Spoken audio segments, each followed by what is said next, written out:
আসসালামু আলাইকুম। আমি আলমগীর কবির এইচআর এবং কমপ্লায়েন্স নিয়ে কাজ করছি 18 বছর ধরে। আমার আজকের টপিকের বিষয় হচ্ছে রেজিগনেশন, চাকরি থেকে অব্যাহতি। বিশেষত এই প্রাইভেট সেক্টর নিয়েই কথা বলবো। প্রথমত রেজিগনেশনের ক্ষেত্রে নোটিশ পিরিয়ডের কথাটায় আসি। স্থায়ী কর্মীদের ক্ষেত্রে 60 দিনের নোটিশ পিরিয়ড, মাসিক ভিত্তিতে যারা নিয়োজিত তাদের জন্য 30 দিন, এবং অন্যান্য ক্ষেত্রে অর্থাৎ অন্যান্য ধরনের যেই কর্মী আছেন শ্রম আইন অনুযায়ী সেগুলোর ক্ষেত্রে 14 দিন হারে। সেই একইভাবে 60, 30 এবং 14 যে তিনটা ক্যাটাগরিতে বললাম, নোটিশ পিরিয়ড দেওয়ার ক্ষেত্রে এবং নোটিশ পিরিয়ড থেকে যদি কম নোটিশ পিরিয়ড প্রদান করা হয় কর্মী কর্তৃক, তাহলে সেটা বেসিক বেতন কেটে সমন্বয় করার ক্ষেত্রেও ঠিক এই দিনগুলো থেকেই কাটা হবে, সমন্বয় করা হবে। এক্ষেত্রে বেসিক বেতন সর্বশেষ মাসে যে বেসিক বেতনটা পেতেন সেই বেতন থেকেই সমন্বয় করা হবে। এছাড়াও আমাদের প্রফেশনালরা একটা ভুল করে থাকেন, যেটা হচ্ছে কেউ যদি 60 দিনের স্থায়ীদের ক্ষেত্রেই বলি, 60 দিনের নোটিশ পিরিয়ডের ক্ষেত্রে যদি কম সময় দেয়, ফর এক্সাম্পল কেউ 40 দিনের দিল, 20 দিনের দিল, এক্ষেত্রে অনেকে রেজিগনেশন লেটারটা রিসিভ করতে চান। কিন্তু আইন অনুযায়ী 27-এর দিনে যেটা বলা আছে, 60 দিনের সময় দেওয়ার কথা বলা আছে। সময় দিতে না পারলে বেসিক বেতনের সাথে অ্যাডজাস্ট করা হবে, ডিডাকশন করা হবে। ভেরি সিম্পল, যত দিন কম দিবে তত দিন অ্যাডজাস্ট করা হবে। সো রেজিগনেশন লেটার অ্যাকসেপ্ট না করার আইনগত কোনো ভিত্তি নাই। রেজিগনেশনের ক্ষেত্রে আরও একটা ব্যাপার আছে, সেটা হচ্ছে যেমন ফোর্স রিজাইন করানো যাবে না। মিউচুয়াল রেজিগনেশন বলে কোনো কথা আইনে নাই। এই ধরনের কিছু যদি কেউ করে থাকে সেটা অবৈধ। কর্মী শ্রম আইনের আশ্রয় নিতে পারে। এক্ষেত্রে মালিকের পক্ষ হয়ে আমরা যারা এই কাজগুলো করবো আমরা বিপদে পড়তে পারি। এরপরে আসি 10 দিনের ক্ষেত্রে। যারা 10 দিনের বেশি বিনা অনুমতিতে অনুপস্থিত থাকবেন একটানা 10 দিন, 11তম দিনের দিনই চিঠি পাঠাবেন তার স্থায়ী অস্থায়ী 2 ঠিকানাতেই, রেজিস্টার রেডি করে সর্বশেষ ঠিকানাতে 10 দিনের সময় দিয়ে। যদিও বলা আছে 10 দিন মানে ক্যালেন্ডার ডেজ, আমার সাজেশন থাকবে 10 দিন আপনি ওয়ার্কিং ডে দেন। কারণ একটা লোক কিন্তু আমরা সবসময় নেগেটিভ না, পজিটিভ সাইডটাও যাতে ভাবি। ইল মোটিভ নিয়ে সবাই কাজ করে না। আজকাল অনেক ধরনের নিয়ন্ত্রণ বহির্ভূত অনেক ঘটনাই ঘটে। তো অ্যাক্সিডেন্টে কোমায় চলে যেতে পারে, গুম হয়ে যেতে পারে, কিডন্যাপ হতে পারে, বা এমন গুরুতর অসুস্থ হতে পারে, বা এমন কিছু করতে পারে যে যোগাযোগ থেকে সম্পূর্ণ সে বিচ্ছিন্ন হওয়ার কারণ তার আসলে আওতার বাইরে।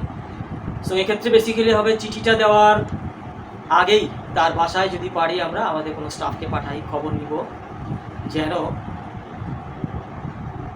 তার খোঁজ খবরটা নিতে পারেন। যাই হোক, এর মধ্যে 11তম দিনে যে 10 দিনের সময় দিয়ে চিঠিটা দিব, এই চিঠিতে বলা থাকবে যে আপনি যেহেতু 10 দিন অনুপস্থিত, 10 দিনে বেশি আছেন, সো আপনাকে যথেষ্ট কারণ দর্শিয়ে কাজে যোগ দেওয়ার জন্য অনুরোধ করা যাচ্ছে। এবং এই চিঠির জবাব যদি না আসে, এই চিঠির রেফারেন্সের ভিত্তিতে দ্বিতীয় চিঠি পাঠানো হবে। সেই চিঠিতে যদিও আইনে 7 দিনের কথা বলা আছে, আমি বলবো 7 দিনের চেয়ে একটু বেশি সময় দেন।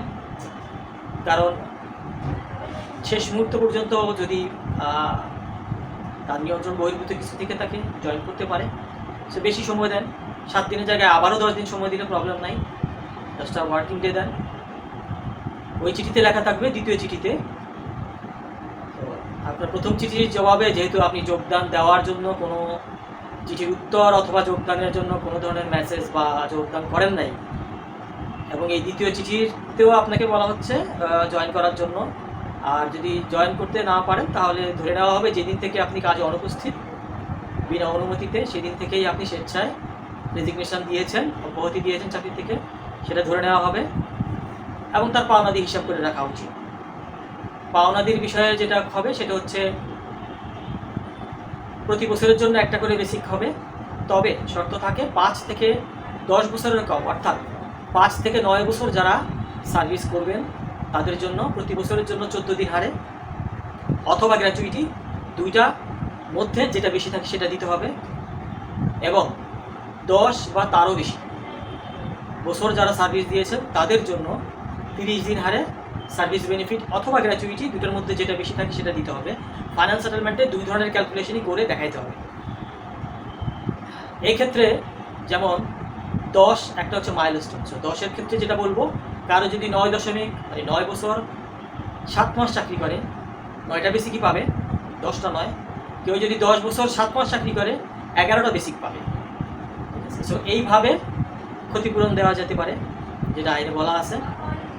আর ক্ষতিপূরণের ক্ষেত্রে এবং নোটিশ পিরিয়ডের ক্ষেত্রে বলবো, আমরা আইনের যে ধারা আছে সেটাই মানব, এবং রেজিগনেশন রিসিভ করার সাথে নোটিশ পিরিয়ডের সম্পর্কটা আসলে জাস্ট নোটিশ পেয়ের যে কয়টা দিন কম দিয়েছে সেটার কর্তন ছাড়া অন্য কোনোভাবে এই রেজিগনেশন না নেওয়া, তাকে অ্যাকসেপ্টেন্স রেজিগনেশন লেটার না দেওয়া, ক্লিয়ারেন্স না দেওয়া, এক্সপিরিয়েন্স সার্টিফিকেট না দেওয়া, এই ধরনের হীন কাজগুলো করে জিম্মি করা যাবে না, যেটা আইনত অবৈধ। এছাড়াও যদি গ্র্যাচুইটি পলিসিতে আপনারা প্রথম 1 থেকে 4 বছরের জন্য যদি কিছু বেনিফিট অ্যাড করে নিতে পারেন, দ্যাটস এ গুড প্র্যাকটিস। এবং সেটা হচ্ছে চাকরি থেকে রিজাইন দেওয়ার যে কারণগুলো, সেগুলো থেকে যদি তাকে দূরে রাখা যায়, তাকে যদি চাকরিতে ফেরানো যায়, সেটা প্রথমত কাজ করবেন তার নিজস্ব ডিপার্টমেন্ট হেড। ওনার সাথে এইচআর কাজ করতে পারেন, অবশ্যই ম্যানেজমেন্টের অ্যাপ্রুভাল নিয়ে। সো এই হচ্ছে আমার আজকের রেজিগনেশনের বিষয়ে আইন সহ কিছু আলোচনা। সো থ্যাংক ইউ, আল্লাহ হাফেজ।